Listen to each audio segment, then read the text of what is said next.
South Africa marked the end of this year's Child Protection Week.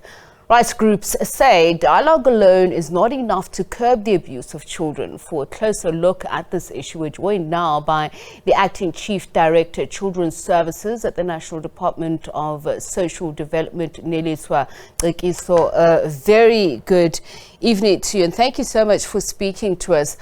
I was just thinking of the crime statistics that were released last week, and the police commissioner was saying that there is an acknowledgement that although general crimes against children, there's a decrease, but the figures are still too high.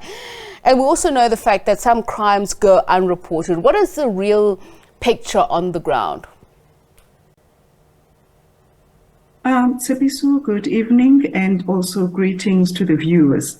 What we have picked up that truly there is underreporting of cases of abuse against children, and we have seen that in terms of the reported cases in our National Child Protection Register, which actually indicated that 21,447 cases for the financial year 2022-23 were reported, and we are really saying that is underreporting.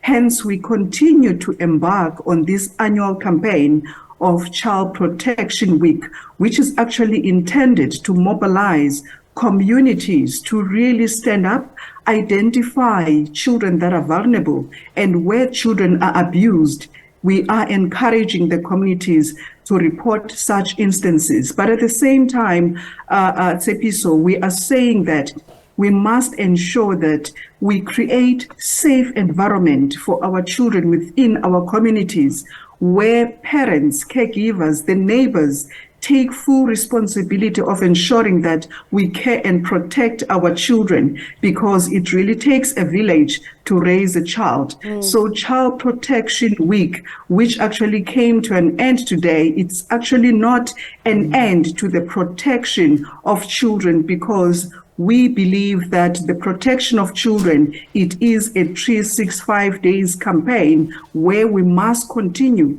to promote and protect the rights of children, especially from abuse, neglect, degradation. And let's look at some of those other symptoms, and we'll look at the causes as well. But I see that most of the decrease in the types of crimes has been assault and gender-based violence, but murders of children, those figures went up. I mean, we've seen quite a number of stories this year alone of children who've been abducted and then later found murdered. Do we know what the causes are of that? From what we picked up, because today, at Cekiso, as we're closing the Child Protection Week, we actually had, testimonies, including, messages that were coming from the school children of Siyanqoba Primary School, where, children were actually killed, especially for multi-murders, shall I call ritual murders, because their bodies were found mutilated.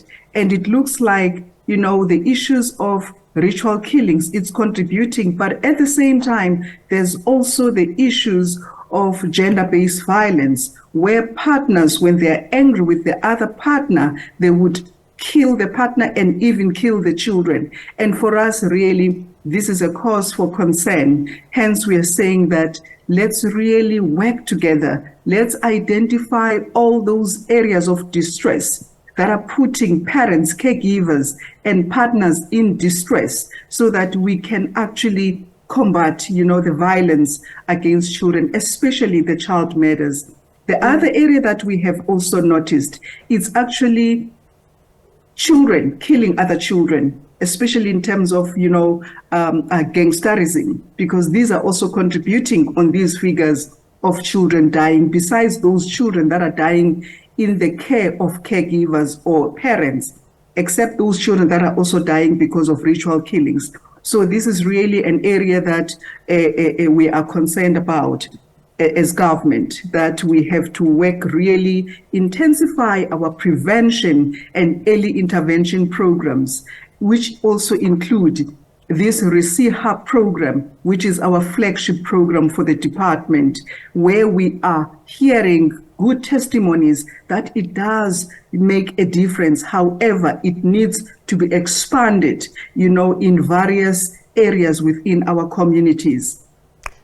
Your multi-stakeholder relations and the efficacy thereof in not only supporting some of these programs, but spreading them further. The issue of funding often comes up when we talk about government's obligations, not only in terms of protecting children, women as well, when we talk about vulnerable groups. Are you looking at increasing funding, but also strengthening community-based organizations? I would say, Cekiso, yes, government is funding, our non-governmental organization. We also acknowledge that, the country is really undergoing through, difficult challenges when it comes to, economically, and resulting, to reduction in terms of funding of, the NGOs. However, I must acknowledge the support that we are getting from UNICEF as well as USAID in ensuring that, we expand these programs, which we believe make impact in the lives of children and families. As I've indicated, the Hub program, but at the same time, we also have the Sinovuyo parenting program, which builds the capacity of parents to take better care of their children and ensuring that the communication channels are strengthened. Issues of anger management, as we know that there is no recipe book for parenting. Therefore, we're saying that we need to empower our parents and caregivers to really take care of children. Just as a final statement, what would you say in your observation of Child Protection Week this year and the improvements that you've managed to achieve over the years? Previously, at Cekiso, we have been listening to children to understand the problems that they are encountering and which actually contributes towards the violation of their rights. And this year we said, let's take stock of how our programs are improving the lives of our children. Hence the focus. It was actually on Hub program, as well as Sinovuyo, to understand how the beneficiaries perceive the impact of our programs. And truly, from last week when we're doing the official launch, we actually got to understand that these programs do make impact. However, we need to massify the implementation of these programs in all our communities, because currently we are not doing enough. Hence, we are saying that we must intensify these prevention and early intervention programs, as well as social behavioral change, which basically enables our children to change the mindsets and also change those social, norms and gender values that perpetuate violence, and also focusing on the boy child, whom we believe could actually be a change agent in breaking the cycle of violence. Thank you so much for your time. Neliswa Cekiso is the Acting Chief Director, Children's Services at the National Department of Social Development.